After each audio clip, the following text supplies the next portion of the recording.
right, so now I'm gonna throw the knobs onto these fermentation jar lids, and let's see how we're gonna do that. Let's turn the wheel to reverse, flip these guys around. This is a cool trick, a little Instagram trick. Turn it back to forward, hold this grip and grip, not this part I know. It's just using the pedal to move that. These might be too small. Oh yeah, if it were bigger. Okay, the trick didn't work. Anyway, back to normal. Let's go back. Basically, you can hold a bowl type of shape from the inside if you turn these little, what are they called? Like plastic lugs around. So back to that way. And back in. And we will go like so. Trimming. No, I heard a trimming tool drop pretty recently here. Okay. Just use this one. This one. Alright. So my trimming tool and my gift and grip isn't perfectly aligned. I need to do that. The center of my gift and grip is not the center.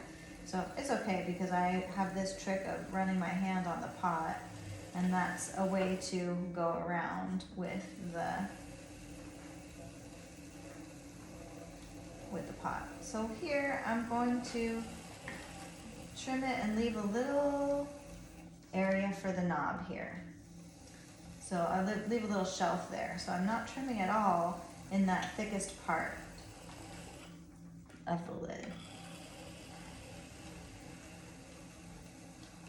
And what I'll do is use my scraper rib.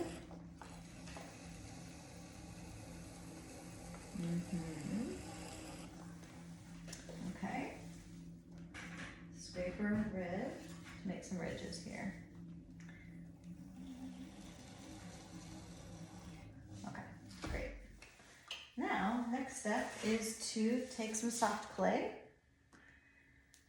I think we did this also maybe before with lidded jars, and proportionally find the right amount.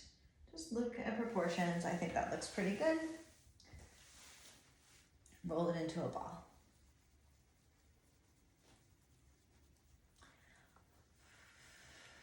It's nice meditation for your hands, and not meditation, massage, and meditation.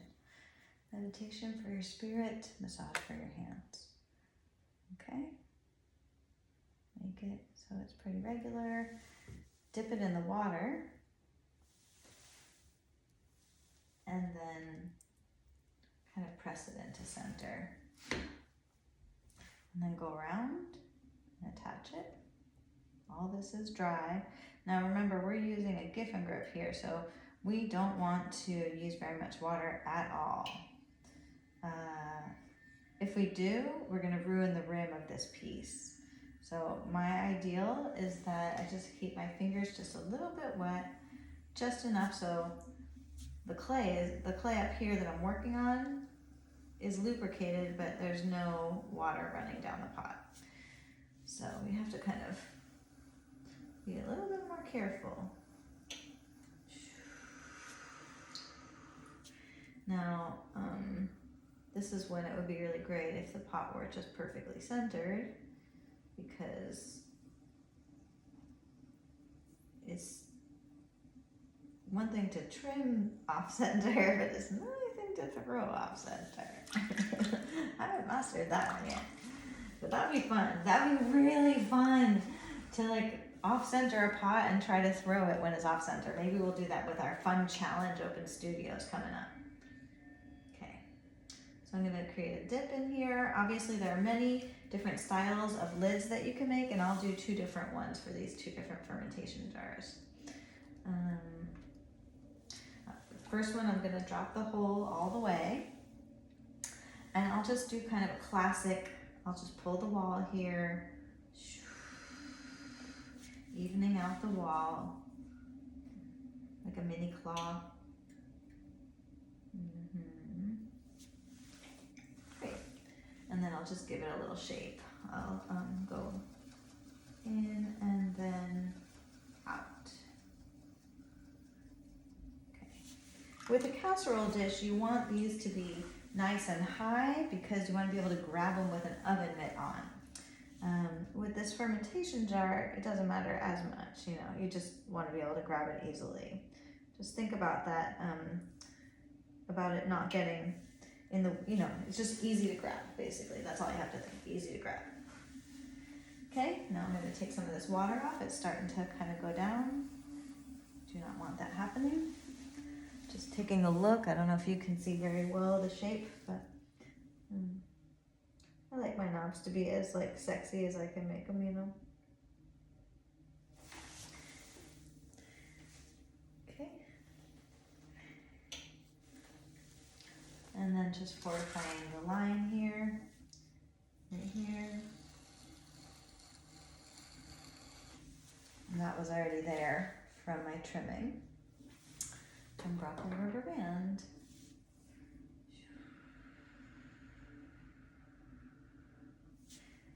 All right, and that looks pretty good. Let's see here.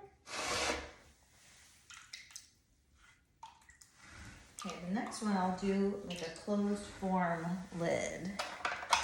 Of course you can do a solid lid. That's also another thing you could do, is use a little bit less clay. Just checking, and yeah, that looks good. I didn't do any damage with the water. Okay, cute. These fermentation jars, I think, should have handles too, so that's another thing we can play with. All of these pots do, these big pots. Not the sectional vases, but anything functional. The water dispenser and the fermentation jars, I think, should have handles. Okay, here we go, one more time. First I'll just check how, that looks pretty good actually, the gift and grip, how it's set on my wheel. Since it's not fully centered, there's going to be one orientation of it that's more centered than others. Cutting that spot for the knob.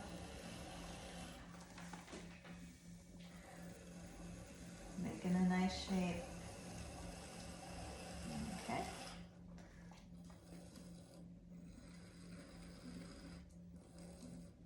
Okay. And tooth grid.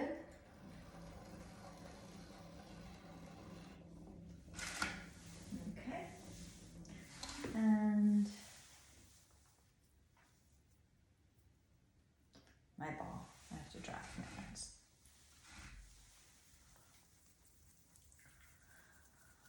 Okay.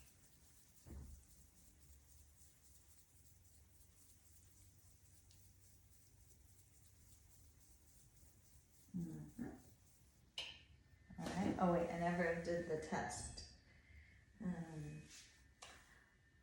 It's gonna be a closed form. It still should have. It should still be in proportion. I just think that that's a little too much.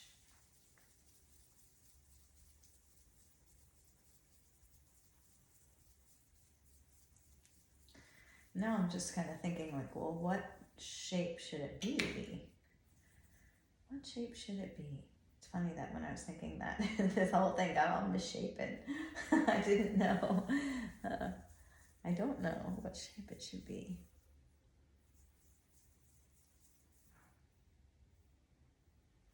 Well, we'll just close it and then we'll do the pantser style of trying to figure it out. Okay, so rolling it in the middle, kind of pressing it into middle, and then using fingers to attach it, and smoothing out the attachment.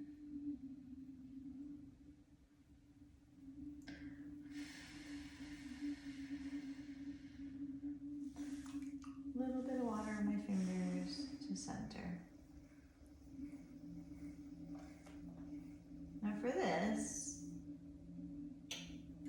can start with a taller piece. You know, I'm not trying to throw a 10-inch pot.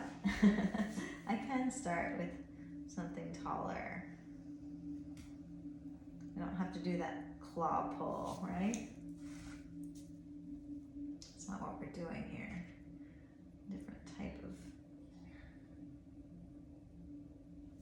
experience here. So let me drop the hole. This is a centering move, dropping the hole. Evening out the walls with a pull, gentle pull, just to even. Okay. I'm gonna open it out in the bottom.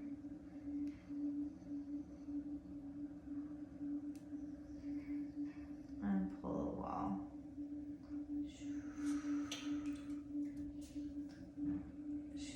I can see that there's quite a bit of water on the pot, so let me clean that up. Keeping the water up here with me. Make a little shape. Little shape.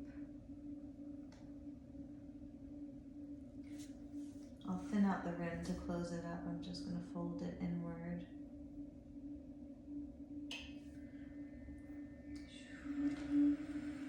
Speeding up the wheel to bring it in and close it up. I have to say, I love closed form knobs. I just think that they're so attractive and sexy. You know, I just feel like when I see them, I just want to hold them. So that probably means I should make a lot of them. I love them. Love them, love them. Let me just kind of smooth things out around here. Whoopsie. Smooth things out around here, as I was saying.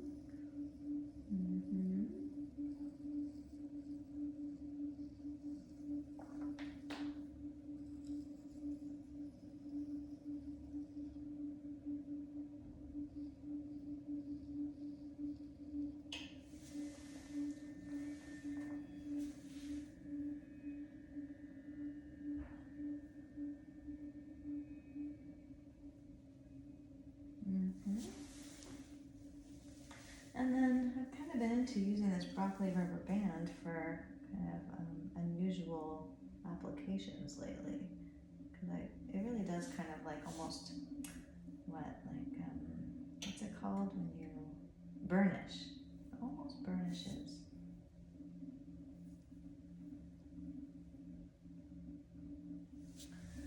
Okay.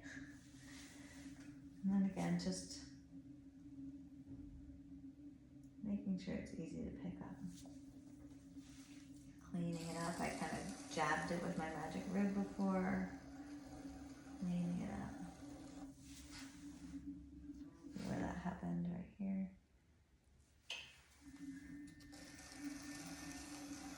I've got my magic rib curled here, so whoopsie. So trying to keep the tail out of the way and just using the part that I need right up here. Okay, I love that one. I think it looks great. I'm really happy with it. Okay, there is water on the bottom. I can see some water got down. So let's see what we can do. Gonna get a bat to put it on.